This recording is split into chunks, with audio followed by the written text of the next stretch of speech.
Rockin' Royal, rockin' Navy, know y'all with me, let's get it, baby, Rockin' Royal, rockin' Navy, know you with me, let's get it, baby.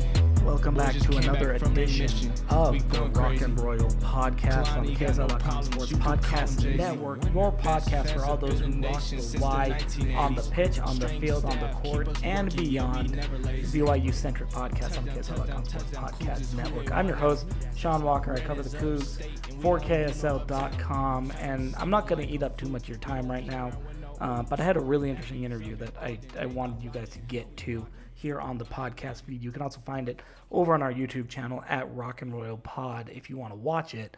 But I caught up with BYU senior nose tackle John Nelson, the Salem Sandman, as we like to call him in my other life, over there on the ESPN 960 airwaves. And I wanted to talk to John and a couple of other defensive players, defensive coordinator Jay Hill, and others about the defensive masterclass that BYU put in on SMU in an 18-15 win over the Ponies. 18-15. Yes, it's one of SMU's lowest scoring outputs in well over a year. It's the first time the Mustangs had been held without a touchdown since September 23rd, 2016. And the first time their lowest offensive output overall at 261 yards since October 22nd, 2022. BYU needed every bit of it. The offense was stagnant. It picked some good moments to be clutch and all that. Shout out to Jake Retzlaff, to Enoch Nawahine for coming in a tough spot and kind of restarting that run game. Miles Davis, the same thing. And then obviously Will Farron for the game-winning field goal there in the fourth quarter to help BYU improve to 2-0 overall. But the reality is that Friday night's game was about the defense.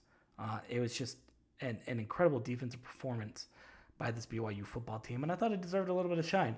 And so I caught up with BYU senior nose tackle John Nelson, the Salem Sandman, to talk about that defense and just what went right and whether or not this defense is replicable for this Saturday renewal of an old rivalry game against Wyoming and beyond. So without further ado, here's my conversation with BYU senior nose tackle John Nelson. As we're here with the Salem Sandman, John Nelson. That's right. Senior nose tackle, defensive tackle out of South Utah County right there. And starting, I think you're technically listed as a nose right now on the depth chart. Is that accurate to where you're playing, or do we need to clarify that a little bit? I'm a nose tackle. Yep, there's no ifs, ands, or buts. Okay. So, yep, there's no doubt about that. Well, how is that transition going? Because you kind of came here as an end and an edge rusher, and now I feel like you've sort of fit into that interior of the defensive line really well, and it's paying off for you guys. Yeah, no, it's just been great. I had a short year last year. I got hurt halfway through the year, but gave me more time to kind of work on my craft and everything. And coach has been great. Coach Simone Pua has done a great job coaching me up and the rest of the guys. So, yeah, it's been great. This defense kind of came into the year with a little bit of something to prove. We talked with Tyler and Isaiah and a bunch of players. Harrison mentioned this to us. But you guys had a little bit of a chip on your shoulder. Do you feel like you're kind of exercising some of that chip right now? I mean, we're 2 games into the season, right? But do you feel like you're kind of exercising a little bit of that chip that you guys sort of carried through the offseason? Yeah, last year didn't go the way we wanted to, and there was a couple games that didn't go our way that we thought we should have won. But that's the reality of playing in the Big 12 in a conference like this. Is you got to play good football every down. There's no plays off. So to realize that we were 5-7 and we were probably a couple plays away from being 7-5 or 8-4, something like that. It just made us motivated. It motivated us to work harder in the off season. And football is a week by week thing. It's you got time to think about each game. You have time to get full of yourself. And you have time to humble yourself. So I think what Coach Hill has been telling us this whole time is each game's different and we got to treat everyone the same. So we're excited to play ball again on Saturday. How big of a deal is year 2? You mentioned Coach Hill right there. Year 2 in his system, his setup, kind of figuring out his playbook, his cadence, the way he likes to call things, that sort of thing. How big of a deal is that? Or do we maybe not make it big enough, pay a big enough attention to that, I guess, in the offseason? Yeah, no, it was Coach Hill is always very involved with our off season and our our daily lives and our meetings and stuff. So he's just another year of him coaching us the right techniques. He hasn't said anything different or changed any schemes up or done anything that would be out of the ordinary from what he has been doing. So just another year with him has been great, because it shows that we're missing a little, missing less tackles. We're getting more turnovers, getting the quarterback a little better. So that comes with all of it, and so it's been great, and he's been keeping the message consistent the whole time. Yeah. Well, and he's been really consistent despite some personal issues, some medical issues. Like, this guy was literally in the hospital less than 2 weeks ago, and Here he is coaching you guys. He hasn't missed a game yet. I know there are things were a little bit different in that opener and whatnot. But seeing him get back to work with you guys, does that just show how much he cares about you, I guess?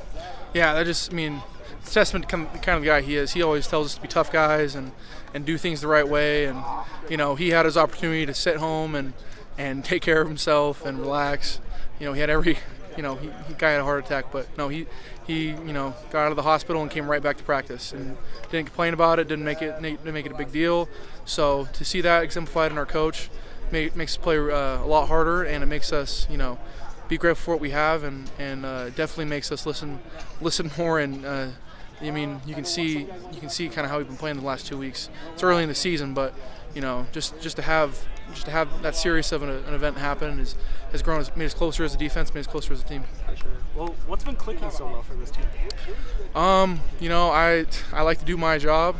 I feel like the guys in the back end do a great job covering, and linebackers are freaking triggering on the quarterback when they need to, and they're covering when they need to, and they're filling the holes in the run game. And we're just getting the quarterback, stop, playing our run gap. That's all I'm worried about. So, saw that pick from Mark, so that's kind of clicking a little bit, and we've had fumbles and whatnot. So yeah, I feel like kind of the whole defense is kind of working more together. So. When you see guys like Mark Collins, guys like Harrison Taggart, guys like Isaiah Glasker, all of them, obviously J-Rob doing his thing, Micah doing his thing, when those guys on sort of the backside a little bit are make plays like that, how much trust does that give you on the front line to realize, like, okay, I just have to make sure to take care of my assignment, they're going to go take care of theirs? Yeah, I know it creates a lot of trust. Mark Collins and J-Rob and Tanner Wall and all those guys in secondary are freaking, they're freakish athletes, and you see them get picks and whatnot and making good plays and everything. So that those guys are behind me and busting their back to cover for as long as they can, and all I got to do is get to the quarterback. It's a good, comfortable feeling. Let me wrap up a little bit on this, because there is a game this week. Saturday night, you guys are going to Laramie, an old Mountain West rival, an old WAC rival in Wyoming. You're from this state. You kind of know a little bit about the history of that, but what kind of jumps out at you as you sort of, I know it's early in the week, but your kind of initial takeaway, what's sort of the number one thing that jumps out to you about them? Oh yeah, they play really physical. They want to run the ball, and they don't care who's in their way. They don't care what you're lined up in. They're going to run the ball right down the pipe, and I respect that a lot about them. They play really hard, and they're really physical, and it shows in the way they play and the way they carry themselves. So we're gonna have our hands full on Saturday, and especially at their home turf, and they're gonna bring it everything they got. So we got to stay locked in, dialed in. Doesn't matter what happened the last 2 weeks. We got to play a whole different animal on Saturday. The rivalry, and I use that word because like BYU and Wyoming back in the day, it was a legitimate, very heated rivalry at times. I think the Sports Info guy said it's the third longest played series between the two schools, generally Utah and Utah State for BYU, and whatnot. Do you have like a little bit of a sense of what that rivalry used to be? Because obviously you grew up here, you're a Utah County boy, you grew up at Salem Hills High Grad and whatnot. Like, is there still a little bit of a sense on this team with kind of what BYU Wyoming was at one time?